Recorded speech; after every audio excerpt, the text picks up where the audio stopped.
Some of you think this episode is about how Democrats cheated Republicans. Nope.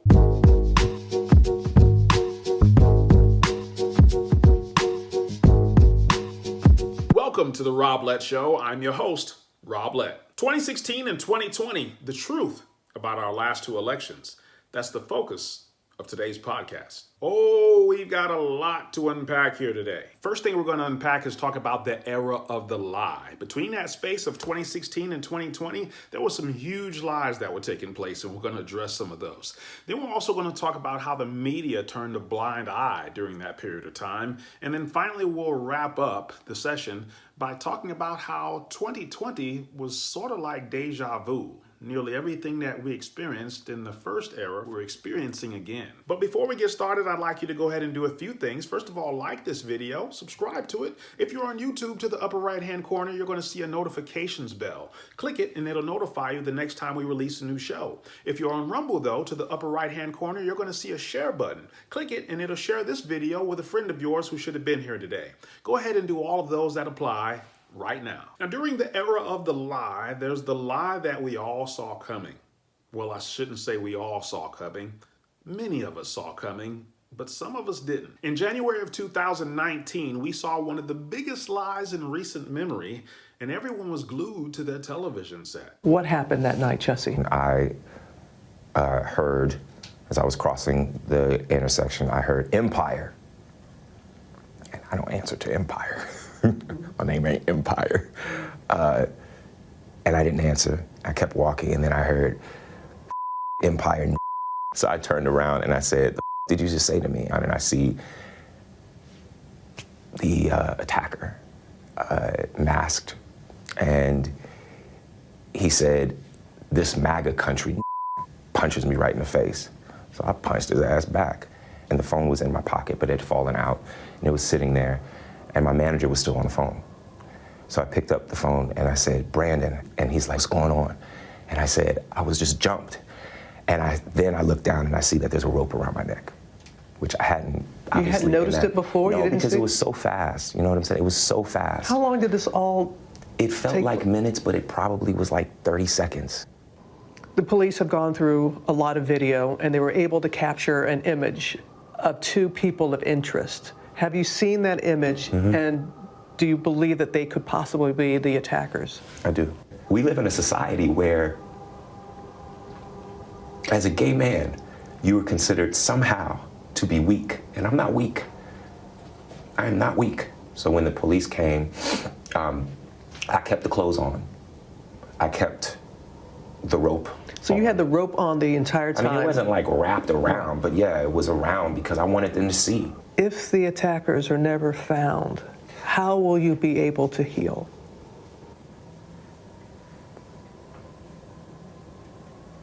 I don't know. Let's just hope that they are. You know what I'm saying? Like, let's not go there yet. I was talking to a friend, and I said, "I just want them to find them." And she said, "Sweetie, they're not gonna find them." I still want to believe, with everything that has happened, that there's something called justice. Because if I stop believing that, then what's it all for? Thank you, Jesse. Many people were sympathetic, but not everybody was buying Jussie Smollett's story. And for some reason, African Americans, we were like oddly quiet. We were so quiet about it that the gay community started accusing African American community of being homophobic for not supporting him. What they didn't understand is that we were supporting him with our silence. Because we understood that this was clearly lying. I remember calling BS on this story immediately. I was explaining this to some colleagues of mine who happened to be white, and so that they could relate, I said, "Listen, as a man, if you and I got into a fight, and in the middle of the fight, I somehow managed to put a skirt on you, as soon as the fight is over, what's the first thing you're going to do?" Everyone around me said, "Take the skirt off." I said, "Exactly." I don't know a black person in their right mind who's going to get into a fight, end up with a noose around their neck, and still be wearing the neck when the police arrive. It was such a big lie.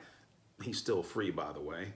But at least some of us saw it coming. But as big as that lie was, it still wasn't as big as the lie that occurred 3 years prior in 2016. That's when Democrat Hillary Clinton ran for president against Republican Donald Trump. Now, if you know anything about Hillary Clinton, you're probably thinking I'm talking about the lie having to do with her private email server, but no, I'm not even talking about that. Regardless of whether you believed her or not on that story, at least we saw that lie coming. I'm talking about the lie that nobody saw coming. Heck, it's been 5 years and you probably still don't know what I'm talking about. Let me try to explain to you what I saw that many people didn't even notice. Welcome back. Someday we will have a Republican presidential frontrunner. Someday, just not today. Look at this national Quinnipiac poll. 5 candidates at 10%. Jeb Bush won them. Governor Huckabee, Senator Rubio, Governor Walker, Ben Carson. No front runner. You see a bunch more down here, 76542. And these are not nobodies. 6 people, 2 sitting governors, a sitting United States senator, 2 former governors, a former senator who won 11 states last time when he ran for president. Can you repeat that last part again? These are not nobodies. Just one more time. These are not nobodies. Yeah, that's what I noticed too. There were 16 Republican candidates. To this day, I can still name about 8 of them. Let me see. There was obviously Donald Trump. There was Jeb Bush. There was Governor Chris Christie. There was Marco Rubio, Carly Fiorina. There was Ben Carson. Okay, so 6 out of 8. But still, I can remember a good number of them. Here's why that's important. Other than Hillary and Bernie Sanders, tell me who the other Democrat candidates were. Don't worry, I'll wait. There were only 4 candidates. You can't tell me the other 2? Here's why that's important. Other than Hillary Clinton and Bernie Sanders, who are the other Democrat candidates? There were only 4. You can't tell me the other 2? Even though there were only 4 candidates, I haven't found a single Democrat yet who can tell me who the other 2 candidates were. And it's not because they have a bad memory. It's because, what did they say about those Republican candidates earlier? These are not nobodies. That's it. On the Democrat side, these candidates were nobodies. No offense. Here, I'll even give you a hint.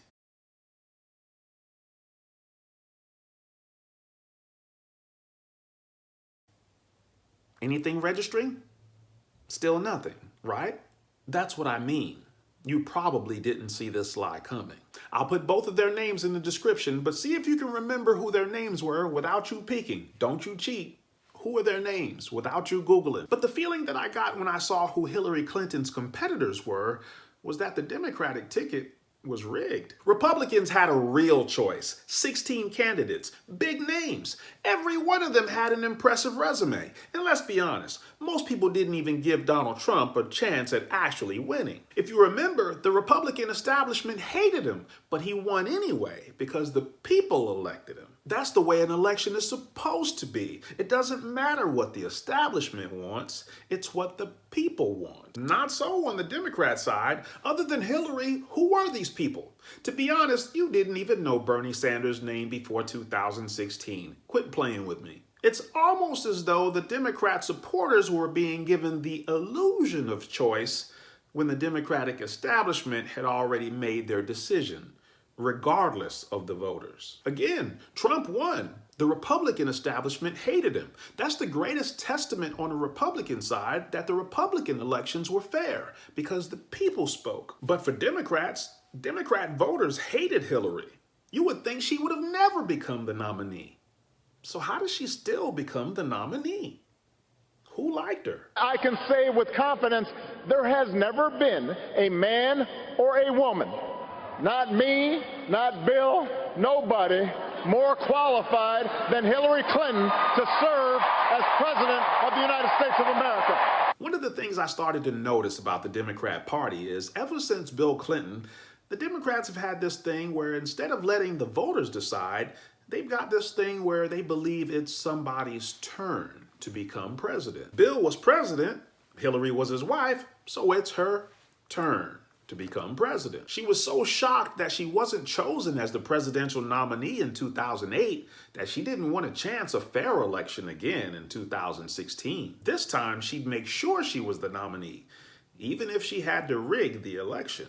Now, I can hear you saying that's a bold and unfounded statement, Rob. Just because we hadn't heard of the other Democratic candidates doesn't mean that Hillary tried to defraud the general public. And you're right.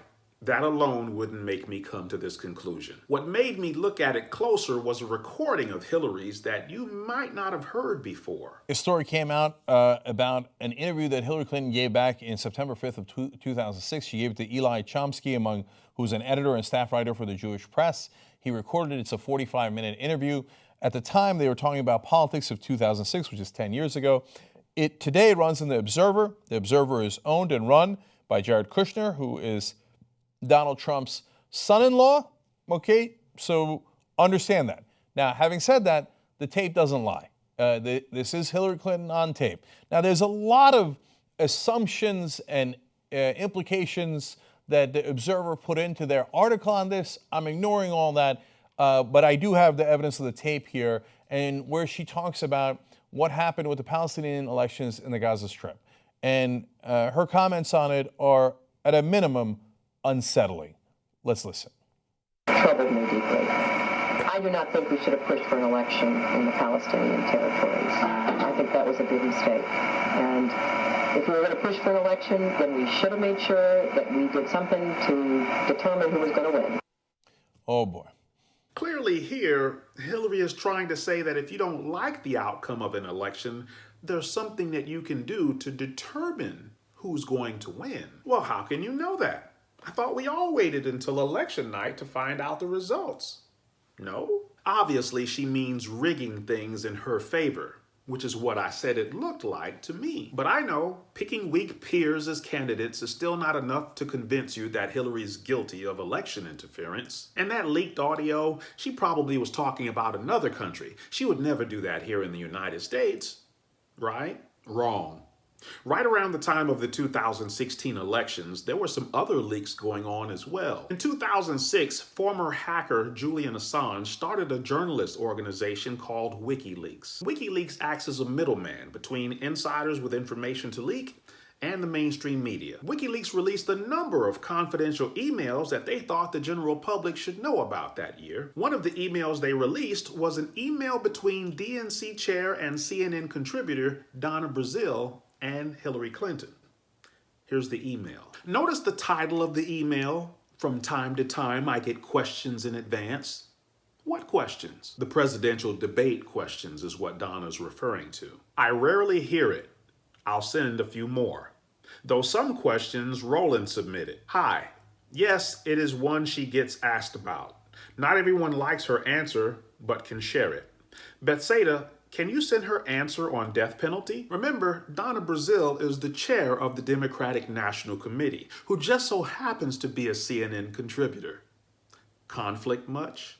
So she's trying to give her Democrat buddy, Hillary Clinton, a heads up on these questions in advance, so she'll have a little edge on her Republican counterpart, Donald Trump. But you know how emails are. In order for you to get the proper context of the email chain, you have to read it from the bottom up. I'm not at the bottom here yet, but what's at the bottom is the actual question Hillary can expect at the debate. Notice how Donna says, I rarely hear this question, about the death penalty she means, and I'll send you a few more. Then she implies that Roland has already submitted some. Jennifer Palmieri already warns Donna that people don't like Hillary's answer to the death penalty question, so they're trying to get ahead of the problem now. Now I'm at the bottom of the email. Here's the one that worries me about HRC, Hillary Rodham Clinton.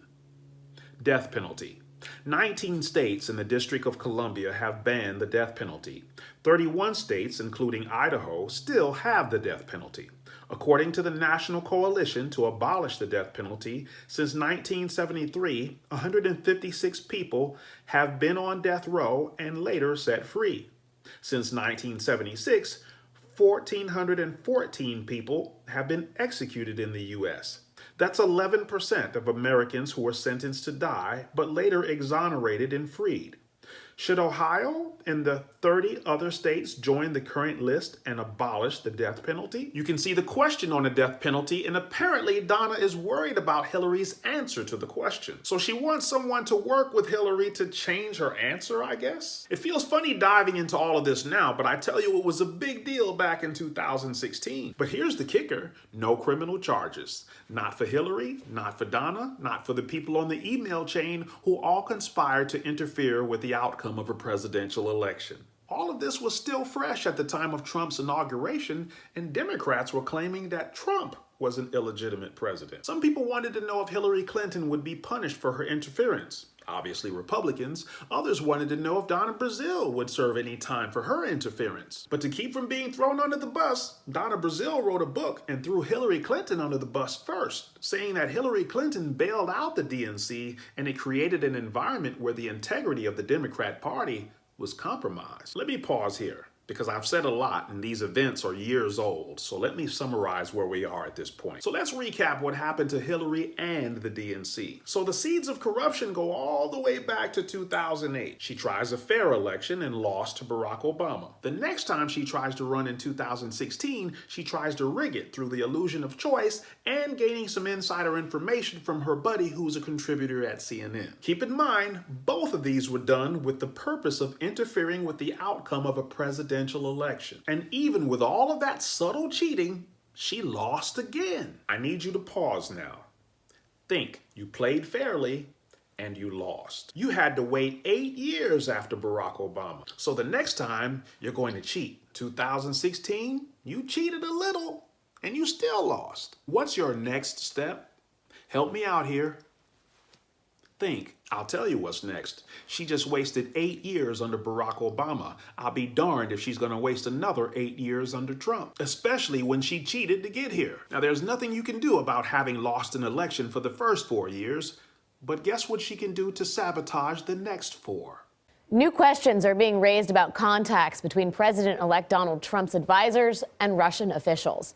The Senate Intelligence Committee now says it will investigate possible links between Trump's campaign and Russia. By now, everyone should be aware that Hillary Clinton actually paid for the dossier that was responsible for launching an investigation into Trump. So at this point, all bets are off. They've got to cheat big now. They can no longer take chances. And I'm no longer talking about Hillary Clinton either. Who am I talking about? Look at the screen closely. Read it. When Donna Brazile's book came out, Donna revealed in her book that the DNC seriously considered replacing Hillary Clinton with guess who? Joe Biden, who ran for president in 2020. Do you see the pattern? I told you Democrats don't listen to their voters. It's always someone's turn. The DNC knew they wanted Joe Biden for president even before Hillary lost the election to Trump. All 2016 did was let the DNC know that those little subtle cheating tactics weren't going to cut it against Trump in the future. Trump was gaining popularity.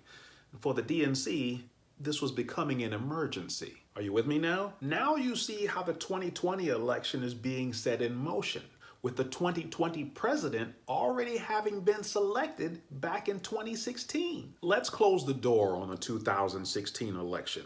If you're one of these individuals still walking around thinking that Trump somehow cheated in 2016, you need to update your records, because Democrats themselves don't even believe that. It just didn't make the evening news. Today, that a new book that is coming out by Donna Brazile, the former acting chair of the Democratic National Committee, that the campaign of Secretary Hillary Clinton was far more influential at the Democratic Party, the Democratic National Committee, than we previously knew. Do you think, though, that what we're learning from Donna Brazile's book suggests that the campaign, that what the Democratic National Committee did, meant this election was rigged? Yeah, I think it was. It's a pretty powerful charge. Well, what we have to focus on now as Democrats is we recognize the process was rigged. And now it is up to Democrats to build a new process, a process that really works and works for everyone. And that as we go forward, we have confidence in the integrity of the system, that Democrats, as they run a primary, are going to let the people speak, and that we're going to have a candidate who's the candidate chosen by the people. That's our job. And there you have it. Elizabeth Warren later went on to become a presidential candidate in 2020, and she just told you she believes that her own party was responsible for rigging the election in 2016. I have the leaked Hillary Clinton audio to prove it. I have the phony Democrat candidates to prove it. I have the emails and the book from Donna Brazile to prove it. The Democrats rigged the 2016 presidential election. I don't want to hear any more fake stories about Trump and Russia. Let's move on to 2020. One of the things that was so jaw-dropping to me is that when Elizabeth Warren admitted that the Democrat Party was responsible for rigging the election in 2016, she turns right around and offers a solution.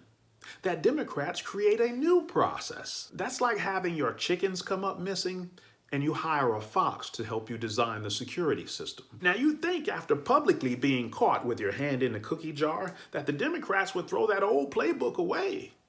But nope. If you look closely, it was the same playbook, just a different cast of characters. In 2016, Clinton was the candidate to defeat Trump. The DNC wouldn't even let you entertain the thought that anyone else could defeat him, even if they had to sabotage Bernie Sanders to do it. But it's 2020 now. It's no longer Hillary's turn, it's Biden's turn. So CNN did a fun article, and I will take it in the spirit that I think it was intended, and they titled it "The Definitive Ranking of 2020 Democrats." Okay, now that's bold, so I like that. And I think they're being tongue-in-cheek, to be fair. I don't want to go through the whole list for you guys, but I thought one was particularly interesting, or two of them. So where did Bernie Sanders come in? Now, he came in second last time. Wait a minute, it turns out number 5. Now, when Hillary Clinton came in second to Barack Obama, she was assumed to be the number 1 candidate next time. In fact, she was assumed to be the number 1 candidate so much people said, you shouldn't even primary her. It would be terrible for the Democratic Party for anyone to challenge her. Now, Bernie Sanders also happens to be the most popular politician in the country and in the Democratic Party. And Hillary Clinton, if she had those kind of numbers, they did it anyway, but if she had those numbers, they'd be like, everybody get out of the race, get out of the race, get out of the race. Like, don't even waste our time. Clear the field, we got to save money so we can fight the Republicans. No, he's not number 1, he's not number 2, number 3, number 4. No, he's down at number 5. But, okay, let's be fair. Why? So this is one of the reasons why. I said, so why is Sanders not higher? He's a white male, and Democrats may be looking to turn the page from 2016. So we fight against racism, we fight against sexism, we fight against all those things. But that doesn't mean people should be disqualified based on their race or sex. That's a preposterous thought. But they said, look, since he's a white male, he does not stand as good a chance. Plus, it's old news, 2016. You don't want to do a retread of somebody from 2016. So old white male, no. So curious to see who came in number 1. So let's take a look. Come on, come on. A white male, a retread from politics of 2016 and beyond. And by the way, he is just as old as Bernie Sanders. I'm purposely showing you evidence not from Fox News, but from the most left-wing sources I can find. Even the Young Turks thought that this ranking that CNN and the DNC had was a bit hypocritical. CNN said that they ranked Bernie Sanders number 5 and that he couldn't defeat Trump because he's a white male. So who's the number 1 draft pick? Joe Biden. I could go on and on showing you how the mainstream media fell in line with the DNC's narrative that the only guy who could defeat Trump was Joe Biden. But I think you get it. Now here's why Democrats actually hate elections. Because they did their best to explain to you that it's Biden's turn. The DNC told you in 2016 that they wanted Joe Biden.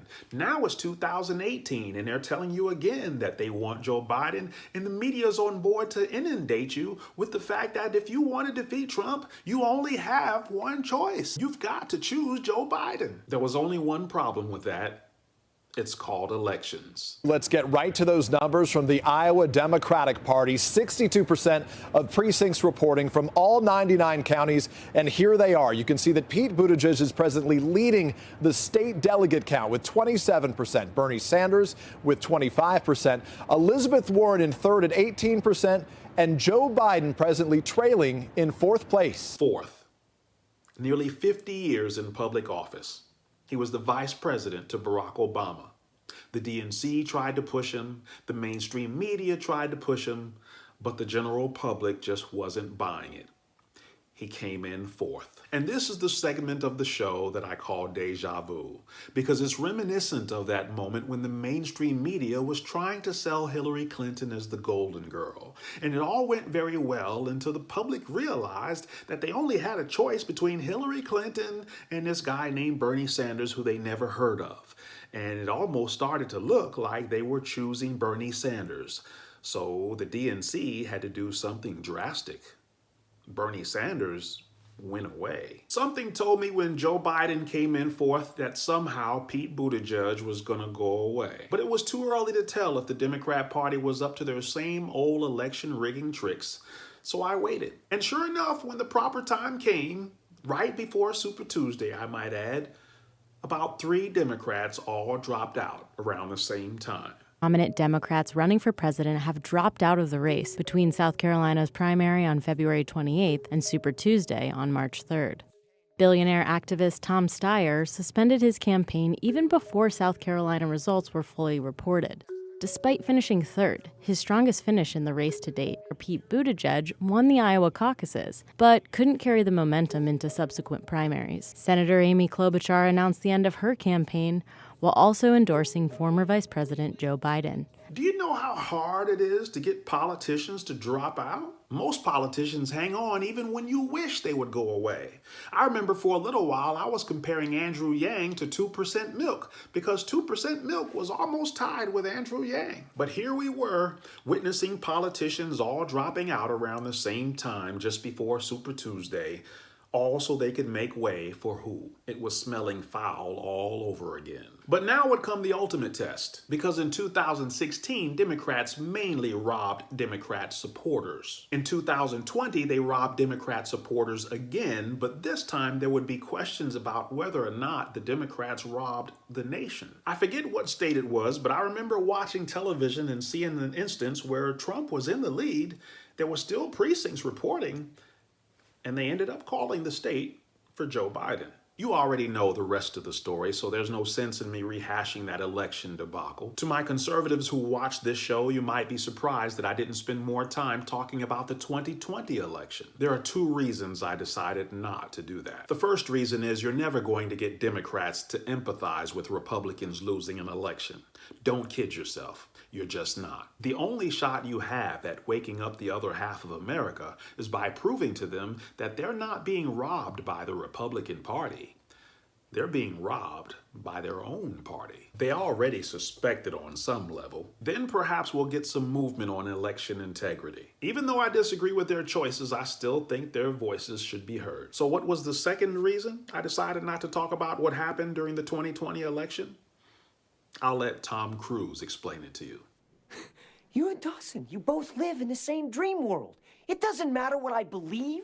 It only matters what I can prove. Well, we'll never get it all, but we sure unpacked a lot. In this episode, we discussed the era of the lie, from Hillary's private email server to Jussie Smollett's fake attacks to phony Russian election interference, all the way up to the Democrat Party rigging the 2016 election. We discussed the media turning a blind eye to all of the corruption and never launching a single investigation to anyone involved in the 2016 election. And finally, we summarized it all with deja vu.